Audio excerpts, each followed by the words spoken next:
Hello friends, இந்த மாதிரி hotel style tandoori micro oven இல்லாமல் எப்படி குக் பண்ணுறது, அதுவும் மண் சட்டியில் அடுப்பில். சரி வாங்க பார்க்கலாம்.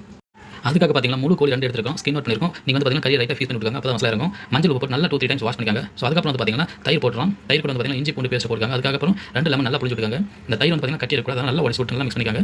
ஸோ அதுக்கப்புறம் பார்த்தீங்கன்னா கொஞ்சம் மஞ்சள் போட்டுக்கலாம். அது கூட பார்த்தீங்கன்னா கறி மசாலா கொஞ்சம் போட்டுக்கலாம். கறி மசாலா போட்டு நல்லா மிக்ஸ் பண்ணிட்டு அதுக்கப்புறம் கூட பார்த்தீங்கன்னா கரம் மசாலா கொஞ்சம் போட்டுக்கலாம். அதுக்கப்புறம் பார்த்தீங்கன்னா சக்தி சிக்கன் மசாலா போட்டுருக்கோம், அதுவும் நல்லா போட்டு மிக்ஸ் பண்ணிட்டு அதுக்கப்புறம் தேவையான அளவுக்கு உப்பு போட்டுக்காங்க. நல்லா மிக்ஸ் பண்ணிட்டு அதுக்கப்புறம் பார்த்தீங்கன்னா மிளகு தூள் போட்டுக்காங்க காரத்துக்கு. அதுக்கப்புறம் நல்லா மிக்ஸ் பண்ணிட்டு இருக்கப்போ கொஞ்சமாக வந்து மிளகாய் தூள் கொஞ்சம் போட்டுக்காங்க காரத்துக்கு. அது கலர் வரதுக்காக காஷ்மீர் சில்லி கொஞ்சம் போட்டுக்காங்க. ஸோ அதுக்கப்புறம் பார்த்தீங்கன்னா மசாலா வந்து நல்லா கோழிக்கு நல்லா டிப் பண்ணி மசாலா நல்லா மிக்ஸ் பண்ணி வச்சிருங்க. நம்ம தந்தூரி மசாலா வந்து 2 கோழியுமே நல்லா எடுத்து தடவிட்டு அதுக்கப்புறம் 2-3 ஹவர்ஸ் வந்து ஃப்ரிட்ஜில் வச்சிருங்க. அதுக்கப்புறம் வந்து அடுப்பு வச்சு வந்து மண் சட்டி ஒன்று வச்சுட்டு நல்லா எண்ணெய் ஊற்றிட்டு அதுக்கப்புறம் பார்த்தீங்கன்னா சூடானதுக்கப்புறம் அந்த கோழி எடுத்து அப்படியே அந்த மண் சட்டியில் வச்சுட்டு நல்லா வேக வைக்கலாங்க. நல்லா திருப்பி வச்சு நல்லா குக் ஆகிட்டோம்.